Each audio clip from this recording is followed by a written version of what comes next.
తెల్లని గోడల మధ్యన ఆగిపోని ఊపిరి ఘోష, మందుల వాసనలోన మౌనంగా సగే ఈ భాష, ప్రాణం నిలిపే పోరాటం, గడియ గడియకో ఆరాటం, కంటి పాపలో కన్నీరు కాపాడే ఒకే ఒక్క ఆశ.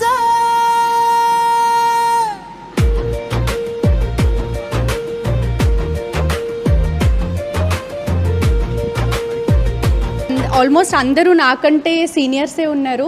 Thank you so much. నేను చాలా సంతోషపడుతున్నాను ఈ వేదిక పైన నేను కూర్చోగలిగినందుకు. ఇందాక కవిత మేడం, తిరుపతిరావు అంకుల్, బిఎన్ రావు సార్ అందరూ పెద్దలు చెప్పినట్టు మనని మనం ఖచ్చితంగా సపోర్ట్ చేసుకోవాలి.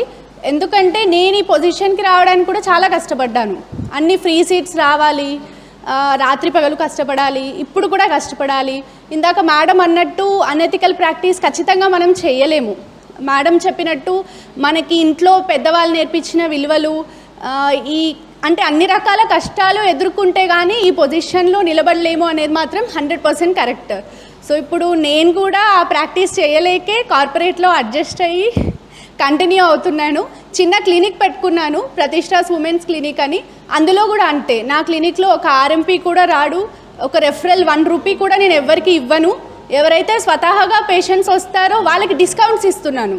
అంటే వాళ్ళకే తగ్గించి చూడడం, ఎవరైనా డబ్బులు తక్కువ ఉన్నాయి మేము చూపించుకోలేమేమంటే వాళ్ళకే డిస్కౌంట్స్ ఇవ్వడం.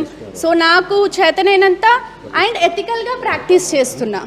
ఐ హోప్ అట్లీస్ట్ అలా అయినా మేడం అన్నట్టు మనమే ఒకరికొకరు సపోర్ట్ చేసుకోవాలి.